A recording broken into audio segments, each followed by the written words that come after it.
He had 47,000 reward points. He thought he was winning. His bank made $290 off him that quarter. The reward points cost them $11 to issue. This is not a coincidence. This is a business model, and you are the product. I'm Jay, and I know what you were thinking right now. Jay, I pay my balance in full every month. I never pay interest. I am not that person. Stay with me, because even if that is completely true, the credit card is still costing you more than you realize, and the mechanism it uses has nothing to do with interest rates. It has everything to do with how your brain spends money when plastic is involved. Here is what the research actually shows. MIT conducted a study where participants were asked to bid on the same tickets to a sold-out event. One group paid cash, the other paid by credit card. The credit card group bid up to 113% more for the exact same tickets.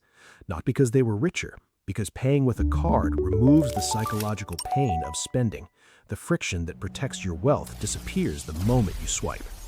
And the banks built the entire reward system specifically to remove that friction further, to make you feel like spending is earning. Let us talk about the rewards themselves. Cashback, air miles, points. The entire system is built on one assumption, that you will spend more to earn more. And the data confirms it. Studies show that reward card holders consistently spend 12 to 18% more per month than their cash-paying counterparts, even when they pay the balance in full. You are not earning rewards. You are spending more to receive a fraction of it back. A 2% cashback card that causes you to spend 15% more is not a financial tool. It is a beautifully designed trap. But for the 55% of credit card holders who do carry a balance, the math gets truly brutal. A $5,000 balance at 24% APR, the current average in the U.S., generates $100 in interest every single month. That's $1,200 a year in interest alone on a debt that barely shrinks. Run that forward 3 years and you have paid more in interest than the original balance. The bank has essentially charged you twice for the same $5,000. That $1,200 a year invested in a low-cost index fund at a 7% return becomes over $48,000 in 20 years. The credit card did not just cost you $1,200, it cost you $48,000 in future wealth. And there's a third cost nobody talks about. Every time you use a credit card, the merchant pays a processing fee, typically 1.5 to 3.5% of the transaction. That cost gets baked into the prices of everything you buy, which means cash-paying customers, people choosing not to use a card, are subsidizing your rewards points through higher prices on every product in every store. The rewards are not free. They are redistributed from cash users, from merchants, and most heavily from the cardholders who carry a balance. The math always works out for the bank, never for you. So, here's the transition plan. 3 steps, no drama. Step 1, freeze the card. Literally, put it in a drawer. Not canceled, frozen. Your credit score needs the account open. But the physical card should not be in your wallet. Step 2, switch to a debit card attached to your spending account only. That account holds your lifestyle allocation, the 30% from your Wealth First system.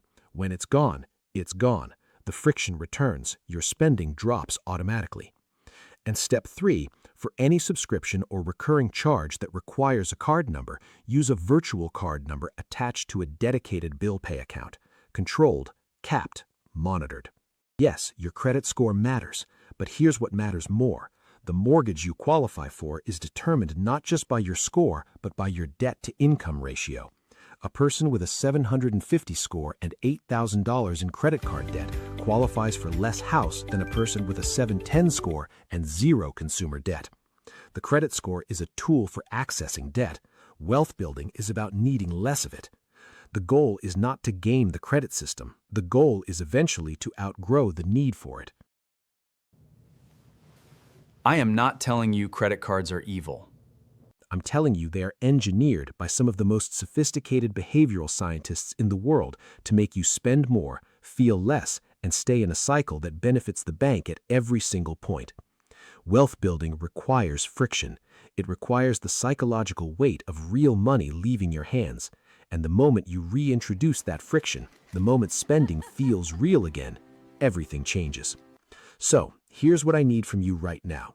Drop a comment below and tell me honestly, are you a full balance payer, a balance carrier, or somewhere in between?